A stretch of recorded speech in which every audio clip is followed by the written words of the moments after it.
আমাদের পাগল মন, কি মন কথা কন নাকি?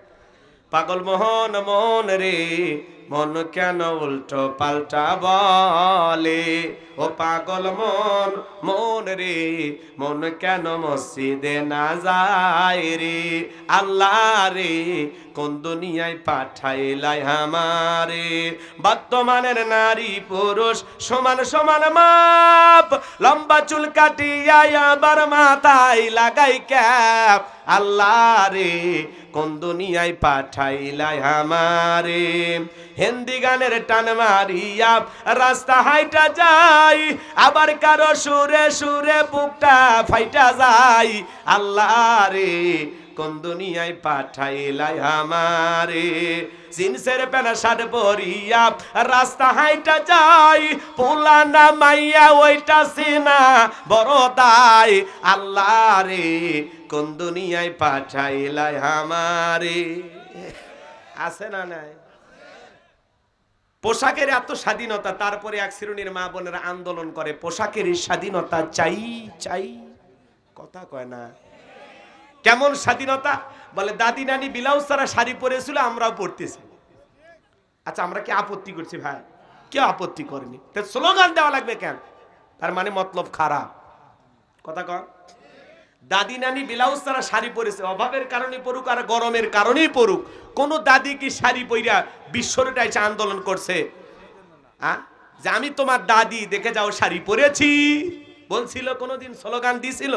তাহলে দাদি নানি ব্লাউজ ছাড়া শাড়ি পরেছে, তোমরাও পরতে চাও, ঠিক আছে পরো, কিন্তু দাদি নানি ব্লাউজ ছাড়া শাড়ি পরে পুরোটা শাড়ি দিয়ে পুরো দেহ ঢাকছে, আর তুমি বোন ব্লাউজ ছাড়া এমন কায়দায় শাড়ি পরছো, পিঠটা এমন কায়দায় ফাঁকা রাখছে, মনে হয় আর্জেন্টিনা আর ব্রাজিলের ফাইনাল ম্যাচ হবে। কথা কন নাকি আপনারা? তার মানে এরা পোশাকের স্বাধীনতার নামে এই দেশে উলঙ্গপানা, বেহাপানা, উলঙ্গপানা, বেলাল্লাপানা এই সমাজে চালু করতে চায়। কথা বলেন ঠিক কি না? কিন্তু 95% মুসলমানের দেশে অশ্লীলতাকে মেনে নেওয়া হবে না। কথা বলেন ঠিক কি না? এই জন্য মা বোনদেরকে বলবো, মা পর্দায় থাকলে নিরাপদে থাকবেন, পর্দা আপনার সিকিউরিটি দেবে। আল্লাহর দেয়া বিধানকে যদি বৃদ্ধাঙ্গুলি দেখান, সমাজে আপনার দাম থাকবে না। কথা বলেন না কেন? আল্লাহর বিধানে শান্তি, আল্লাহর বিধানে মুক্তি। 1500 বছর আগে আল্লাহ আইন দিয়েছেন। কথা বলেন না কেন? নারীদের জন্য পর্দার বিধান দিয়েছেন কে? অকরনা ফি বুয়ুতিকুন্না ওয়ালা তাবাররাজনা তাবাররুজাল জাহিলিয়াতিল উলা। নারীরা তোমরা ঘরের ভিতর অবস্থান করো, খবরদার জাহিলিয়াতের যুগের মেয়েদের মতো নোংরা অশ্লীল পোশাক পরে নিজের দেহকে প্রদর্শন করো না। মা বোনেরা পর্দায় থাকলে নিরাপদে থাকবে। পর্দা নারীদের জন্য ফরজ।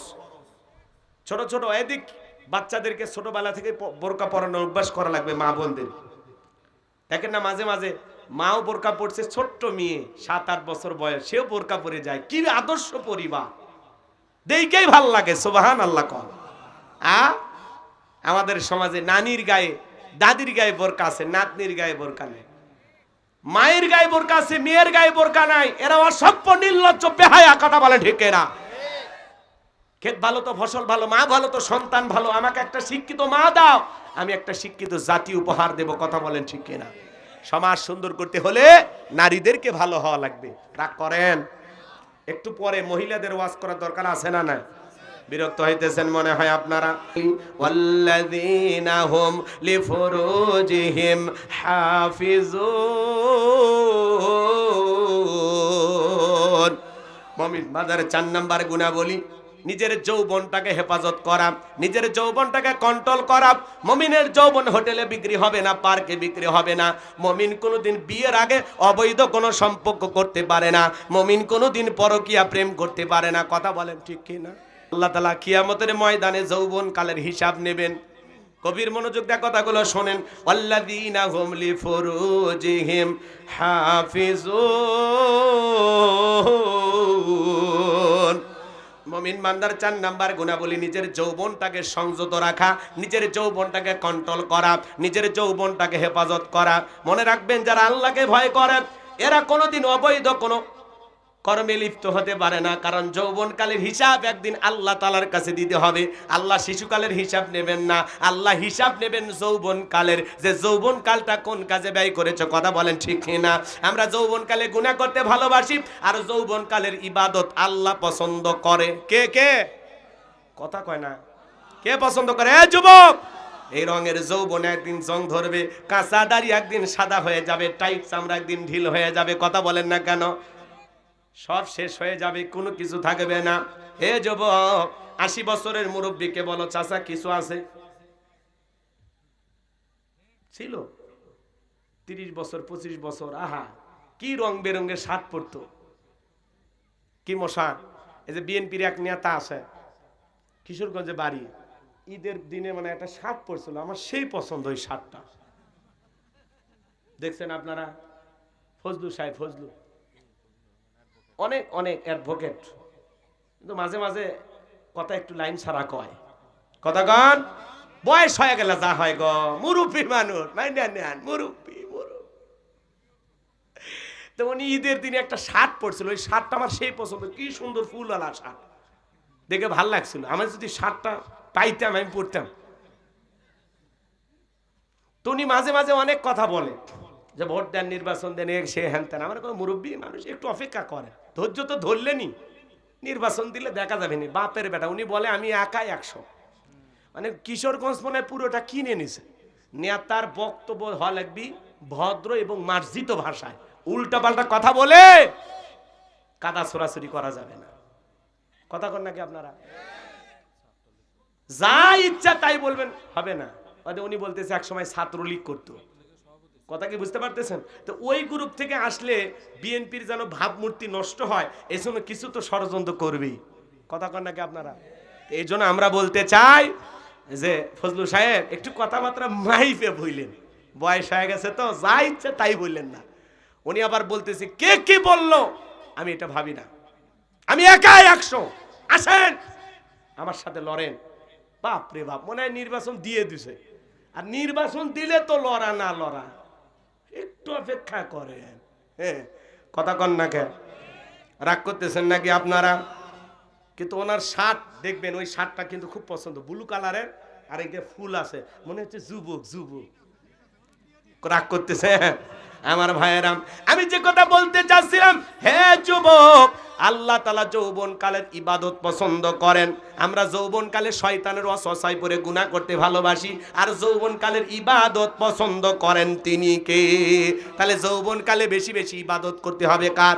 70 বছর 80 বছরের মুরব্বী, পৌষ মাসের শীত, রাত 2টার দিকে বলে যদি বলেন চাচা পুকুর থেকে নামেন, গোসল করে আসেন, 2000 টাকা দেব, বলবে ভাতিজা রাত 2টা বাজে, পৌষ মাস, মাঘ মাস, এই শীতের দিনে পুকুর থেকে গোসল করে আসার ক্ষমতা আমার নাই।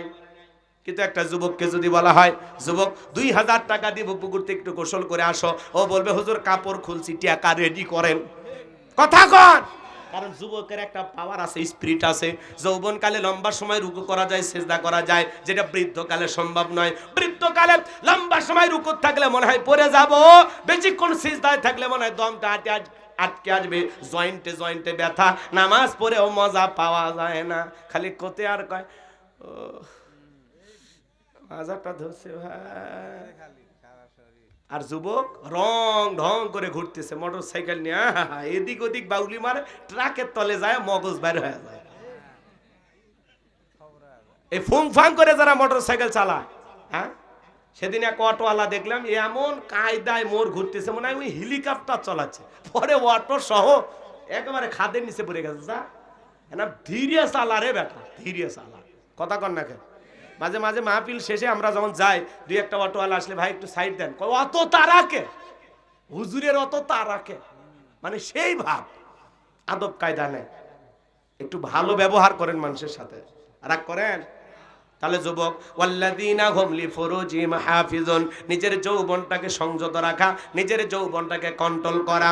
জলকে একটা গোপন কক্ষে নিয়ে যায়, 10টা দরজায় তালা বন্ধ করে কাছে যায় বলে দিলে বড় জালারে পাঞ্জাবিওয়ালা, হুজুর তো কিছুই বোঝে না, হুজুর সবই বোঝে, নারীর চলা কলা বোঝে না।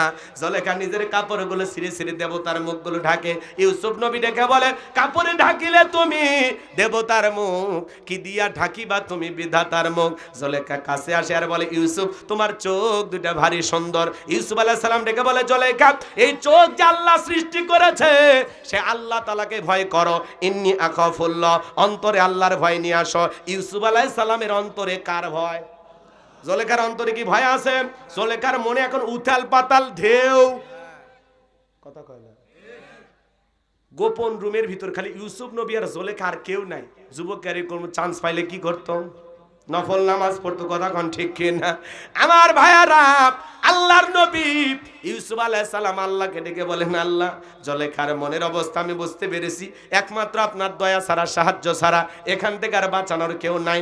আল্লাহর পয়গাম্বার ডেকে বলে, আল্লাহ, আপনার উপরে তাওয়াক্কুল করে নিজের ইজ্জতকে বাঁচানোর জন্য সামনে দৌড় মারার দায়িত্ব আমার, আর আপনার কুদরত থেকে তালা খুলে দেওয়ার দায়িত্ব আপনার। ফাযকুরুনি আযকুরুকুম ওয়াশকুরুলি ওয়ালা তাকফুরুন। তোমরা আমারে স্মরণ করো, আমি আল্লাহ তোমাদেরকে স্মরণ করব। পয়গম্বর যখন বিপদে পড়ে আল্লাহর উপর তাওয়াক্কুল করে আল্লাহকে স্মরণ করে যখন দৌড় মারলেন, প্রত্যেকটা দরজার তালা আল্লাহর কুদরত থেকে খুলে গেছে। বলুন সুবহানাল্লাহ। শেষ দরজায় জুলেখা পিছন থেকে মারছে ধাবা, জামা ছিঁড়ে গেছে। ইউসুফ নবী বলে, জামা ছিঁড়ে যাই যাক, ইজ্জত দেওয়া যাবে না। কথায় আছে, যেখানে বাঘের ভয় সেখানে রাত হয়। শেষ দরজায় যায় দেখে জুলেখার স্বামী আজিজ মিশর দাঁড়ায় আছে। কথা কর না। এইবার স্বামীকে দেখা মাত্র জুলেখা নেকা কান্নার অভিনয় শুরু করে দিল। দেখেন না, কিছু কিছু মহিলা কথা বলার আগে কান্দে দেয়, দুনিয়াতে আমার কেউ নাই, কেউ নাইতে বেঁচে আসু কৃষক। কথা কন। যেই মহিলা কথাই কথাই কাঁদবে, বুঝবেন ওর ভিতরে ভেজাল আছে। কিছু কিছু মহিলা কথা বলার আগে কান্দে দেয়, চোখের পানি লাগে থাকে, মনে হয় চোখে মোটর বসায় রাখছে, টিপ দেওয়া হয় না। যার বউ বেশি করে কাঁদবে ধমক দেবেন, এ চুপ, কাঁদবি না, ঘটনা কি হয়েছে আমারে খুইলা বল। তোর কথা শুনে যদি মনে হয় কান্না করা উচিত, স্বামী স্ত্রী একসাথে জামাত করে কাঁদা হবে। কথা কয় না কেন? কিছু কিছু মহিলা কান্দে মামলা জিততে চায়, কান্দে মনে হয় কিচ্ছু বোঝে না। কথা কয় না কেন? মানে দুনিয়ার কিছু বোঝে না, সব অপরাধ পুরুষের, ওর কোনো দোষই নাই, নিষ্পাপ জান্নাতি নারী, মনে হয় জান্নাত থেকে পালিয়ে আইছে। হ্যাঁ, রাগ করেন নাকি আপনারা? মন খারাপ করবেন না। মা বোন যারা আবার শুনতেছেন, মা মন খারাপ করবেন না। আপনারাই তো নবীদের মা, সাহাবীদের মা, ওলিদের মা, হাফেজ আলেমদের মা। আপনাদের প্রতি যথেষ্ট শ্রদ্ধা সম্মান আছে মা, কিন্তু আপনাদের মধ্যেই কিছু বাঁকে আগুলে আছে, বেকা আছে না, পর্দা করবেন চাই না, রং ঢং করে সাজে গুজে বেড়ায়। কথা কন নাকি আপনারা? নাটক সিনেমা দেখে উল্টা পাল্টা কাজ করে, এমন মহিলা আছে না? নাই। আপনাদের সিরাজগঞ্জ অবশ্য নাই। সিরাজগঞ্জের নারীরা সব ভালো, সব রাবিয়া বস্তি। রাগ করেন নাকি আপনারা? নেকা কান্নার অভিনয় করে ডেকে বলে, ও স্বামী, ইউসুফকে ছেলের মতো দেখতাম, আজকে সুযোগ পা আমার ইজ্জতের দিকে হাত বাড়াইছে, আর একটু দেরি হয়ে গেলে সর্বনাশ হয়ে যেত। মিথ্যা অপবাদ দিয়া, মিথ্যা তহমত দিয়া, মিথ্যা দর্শনের আসামি বানাইয়া, এক নয় দুই নয়, আল্লাহর নবী ইউসুফ আলাইহিস সালামকে 9.5 বছর জেলখানায় বন্দী করে রেখেছিল জুলেখা। আজও পৃথিবীর জমিনে আলেমদেরকে ধর্ষণের মামলা দিয়ে জেলখানায় বন্দী করবে যারা, এ যুগের ডিজিটাল জুলেখা তারা। কথা বলেন। রাগ করতেছেন নাকি?